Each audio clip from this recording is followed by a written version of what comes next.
Hi there, I am Derek, the founder of WOBB, and I'm going to be your mentor for Offwerk this month. Really excited all the questions you've submitted, and I'll be going through some of them right now. So question number one, hi Derek, this question is angled at interviewing fresh grads with no prior working experience. In your opinion, what are some of the good interview questions / assessment methods / practices to identify the right hire for fresh grads?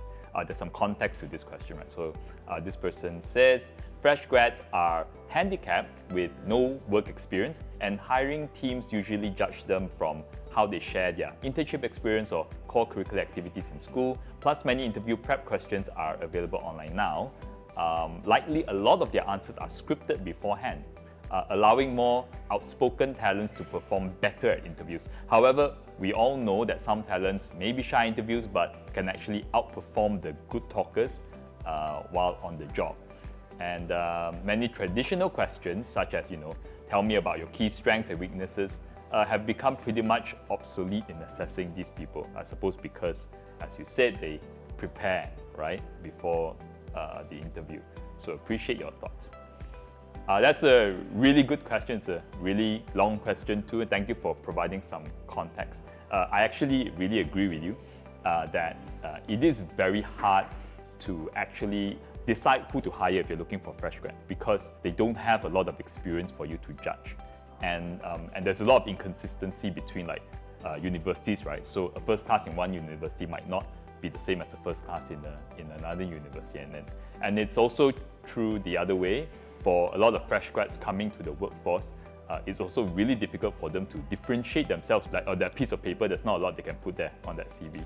One of the first things I will say though, because in your comment, you did mention that if someone is, say they're very articulate and they prepared for their interview very well, and that means that we can't actually rely on those answers. I'm not sure, it actually depends on what job they're interviewing for. So if your role, if you're actually hiring for someone that's say client facing, say they're in sales, right, or business development, then the fact that they actually prepared for the interview and they answered well is a good sign that if you hire them and they're going to out there and they're going to meet your clients, they're going to prepare for that as well. So I don't necessarily see someone who's well prepared for an interview necessarily to be something you can't rely on for an assessment. I see it as a positive in general. But I know what you mean when you say that you might miss out on those that maybe are not as articulate, and maybe that's not the most important skill in that particular job. So I'll go to the second thing, which is my favorite, right? So when I interview fresh grads, I actually typically focus more on their mindset.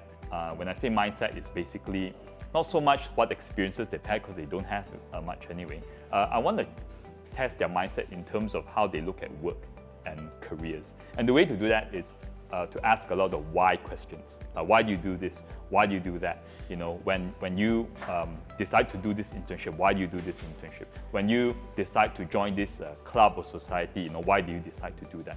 And their answers to those why questions give you a lot of insight as to what kind of mindset they have. And the main things I'm actually looking out for is two things actually. The first thing is resilience, right? And resilience because we all know that someone that's just entering the workforce from university, most of them are going to have a bit of a shock, because the working life and university life is completely different, right? And they're gonna find out that they know very little, about whatever job they just decided to do. And they're going to find out that bosses are not the same like lecturers, So you can ignore your lecturer, but you can't ignore your boss, and your boss can be really hard on you.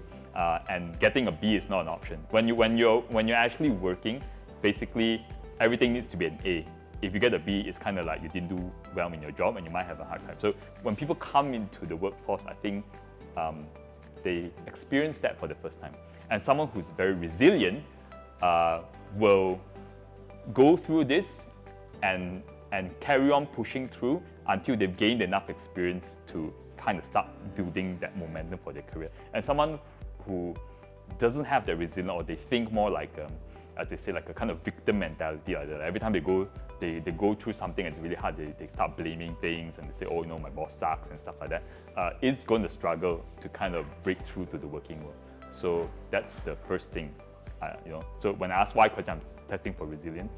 And the second thing is very related to the first thing, is whether they see any problem or challenges as an obstacle that they need to solve, or whether they see any challenge as like a huge problem, a problem that maybe other people are not being fair to them, right? So their approach to challenges is also the second thing that I kind of test for. And you do this largely from asking a lot of why questions. So this question is about finding jobs with the right fit and culture fit. So the question is, how does a person know what he or she is actually good at, what kind of strengths they have that they can kind of contribute to help him or her soar high. I'm almost reading this verbatim. And another question would be, how does a fresh graduate choose their job? How do they identify if the job's culture or the company actually has the right culture that fits them? As I've always mentioned, culture is very important. But most recruiters always make the work environment sound so good, right, before you get the job. And once you actually get the job, it's not what they say it is, right? And they very often kind of oversell, I suppose, what the culture is, because they are very focused on hiring people. So what kind of questions should I ask?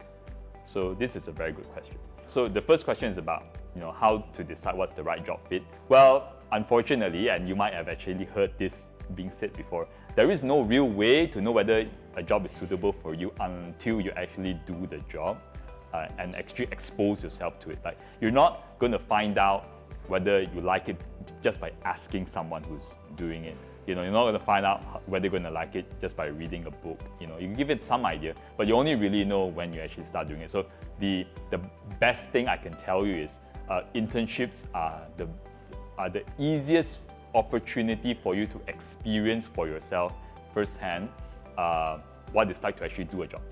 Now, the second one about culture fit, which I actually think is the one that is more important in some sense, but less talked about. Because I always say that, say if you decide to take up a job in marketing, even if you're good at marketing, but if you work in a company that has a wrong culture fit for you, you won't be valued there because you don't fit, right? And the management and the leadership team won't value you either. So it's very hard to grow even though you're good at the job. So culture fit it's super important. There are two areas you can look at. Number one, if you're going for an interview, try to pay attention as you walk through the office, what the people are like there, what kind of vibe are you getting. That will give you some kind of sense as to what kind of culture the company has. I'm not saying which one is better because it depends on you, what kind of environment you prefer. So I'll give you a simple example. If you wanted to know what kind of culture this company has in terms of the ability to, say, share ideas, or to discuss ideas, or to have like open communication. If you were bold enough, you could ask a question such as, if I was to share an idea with you to the hiring manager, and you thought it was a stupid idea, what would you say to me? Ask the hiring manager this question, and I'm very sure, number one, it will take them by surprise.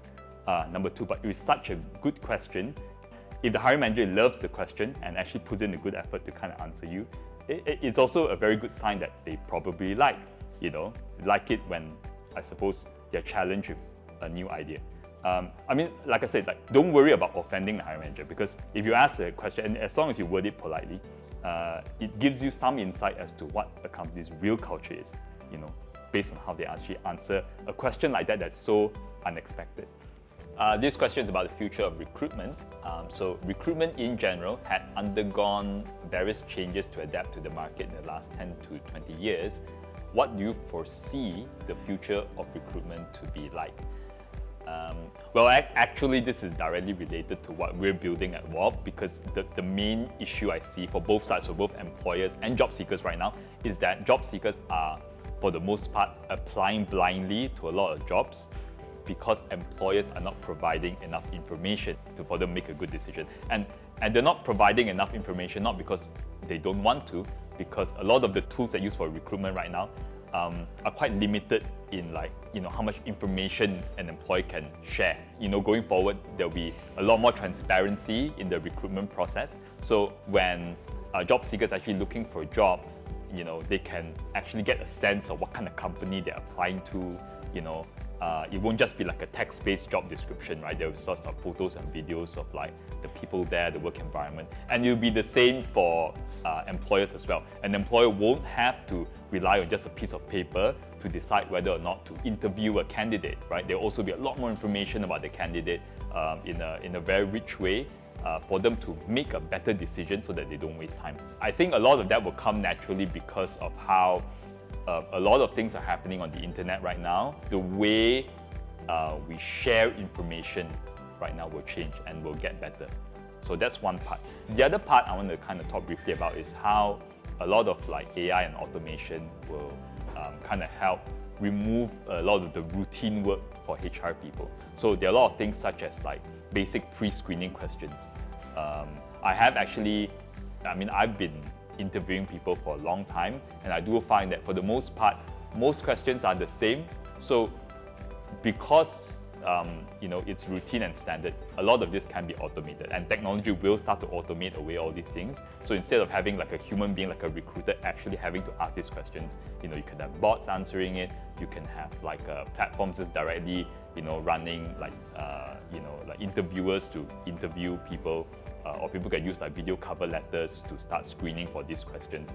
All various ways technology can make it faster, and the recruiter, as in the human being, right, the person that's actually recruiting for the company, you will start to be able to differentiate a great recruiter from an average one based on that human part, right? How much better are they at attracting talent? How much better are they at negotiating or managing talent through the pipeline? Those things will start to become more and more apparent once all the kind of boring routine stuff is automated by technology. And so, it's just a matter of time before you actually see it in recruitment, and it will actually force a lot of recruiters to think more in terms of stuff like employer branding, as I said, attracting talent, and even thinking about recruitment more in a strategic sense rather than just going through, boring, day-to-day kind of routine roles. So this question is about whether to keep a stable career or to build a dream. So the question is, Derek, I've been in corporate for almost 10 years now, and many have told me that my career has skyrocketed in this time, and I should stick to what I do best. And to date, I still do not find myself contributing to society as much as I'd like to. And it's always been something that, that I've been contemplating whether I should take that leap of faith and to take that plunge into building my own venture. That's something that would directly benefit people in need. So noises from everyone else aside, how do you tame the dragon inside yourself so you're able to reconcile between letting go of a career and building something that with, there's so much risk and, so much to lose? So this person follows on to say that, they've been following some of my posts, and it's a big time fan. Thank you. I have a fan out there. I love you too. I believe we think alike, but we've got the courage, something that I'm still working on. So, okay, well, to basically summarize, you want to know whether you should kind of stick to your corporate job because you're doing so well, or to actually leave and start your career. There are three main, I would say, tips or kind of things to look out for that I want you to remember. The first thing is, if you decide to quit your job and you want to start a new venture, make sure that you have enough money that you can go without salary for at least 18 months. Be very honest with yourself. How much money do you need to spend every month to kind of sustain that lifestyle, without getting any salary? And if you say have enough for 6 months, now you could still start a venture, but I'm going to tell you that it's going to take a long time before you start making money. The second thing is, like I said earlier, corporate is completely different from startup. Whatever you think you know about how to build this company, you're probably wrong. You just throw it out the window, right? the way my experience, like how corporates approach work and how an entrepreneur approaches work is so different. It's so different. And if you carry the habits from your corporate life, like how you manage people, how you tackle problems, and you try to bring it into a startup as a startup CEO, you're going to fail, right? So you have to kind of switch this mindset. The only thing I suppose you could bring with you is the kind of spirit, enthusiasm, and kind of the work ethic. Because if you say you're doing well in your corporate career, that must mean that you're probably reasonably hardworking, and that's good, right? And that's you should actually take that. So I know a lot of very high-ranking, corporate personalities that 100% I know they would not succeed if they started a business. Not because they're not good, they're excellent at their role in the corporate company, but because the way they operate, I know it's not suitable to build like a scrappy startup, right? Where there's no processes, you have no money, under-resourced, there are no rules, you're building something completely new. And the third thing I would say that, again, it's cliche, but it's 100% true. When I first started building WOBB alone, I actually worked to 3 o'clock, 4 o'clock in the morning, right? I was like editing videos myself, like uploading, like writing articles myself up to 3 or 4 in the morning. And here's the thing, I wanted to do it. I loved doing it. I didn't feel like it was a drag to actually do it. I was so happy that I can finish something at 3 in the morning. So you should pick something really that 100% that you would do for no money, because there was no money at the time when we first started WOBB, that no one's paying me to do all this stuff. Do something for no money and do it up to 3 in the morning, like, and for a long time. And if you can figure out what that is, then you might have a shot. So this is a simple, straightforward question. Why do you have so much faith in youth today? And I'm going to say that, I'm actually going to ask another question back. So, like, who do you think is going to run this whole place, like the entire world, 30, 40 years from now? Who is it? It's obviously the people that are young today. One day they'll be running it. So, if I don't have faith in the youth, that means the alternative view is a very sad one, right? And therefore, I choose to have faith, and I think having that kind of worldview, makes life, I suppose, more optimistic, more hopeful, and it's overall better. So one of the things that I also, and I say this a lot, like if you kind of approach the youth, right, with almost negative kind of mindset, and it could easily be influenced based on the amount of articles that do a lot of youth bashing these days. When you start approaching people like this, then it's almost like a self-fulfilling prophecy. Then you also start treating people in that way. And when you start treating people in that way, then they also start reacting to you in that way. So it's not a good place to be in, So if you don't trust the youth, then naturally they also learn not to trust you, and therefore you have all this like generational gap. So I don't think that's the right approach. So I think having faith is good. Every generation, I suppose before, had a tougher time. Yeah, for sure. Like life was actually harder every generation before, and every generation like ahead or in future actually had it easier. It actually got easier and easier, and it's very easy to kind of say, oh well, you had it easier. But then again, why is it getting easier? Because like every new generation makes up new stuff. Like they keep inventing new stuff. Every new generation keeps making the world a better place, keeps improving the world, and therefore we have the world like the way it is today.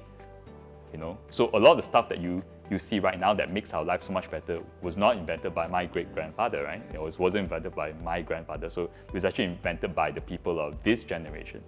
And the reason I'm saying this because I think a lot of the reasons why some people have a very negative viewpoint of the new young generation is because they think that they're having it easier. It's coming from that mindset, right? Like, of course, it was harder last time, and so you guys should be more grateful. But no, every generation actually makes the next generation even better. So that's the right way to look at the world, and I actually think that if everyone starts thinking like this, we will have a kind of society that keeps on improving things for the next generation and the next generation and the next, and ultimately we will keep advancing together and have kind of a better kind of positive, more collaborative mindset. So thank you for all your questions. I like a lot of fun answering them, and as Offwerk is pretty new, we're going to have like more and more mentors on the platform every month. So if you want to see what's the conversation about, just follow Offwerk on their Facebook page, and also, submit a question of your own, and you will find that different mentors might have different and more interesting perspective, on careers, and hopefully they'll be able to help you, improve your life.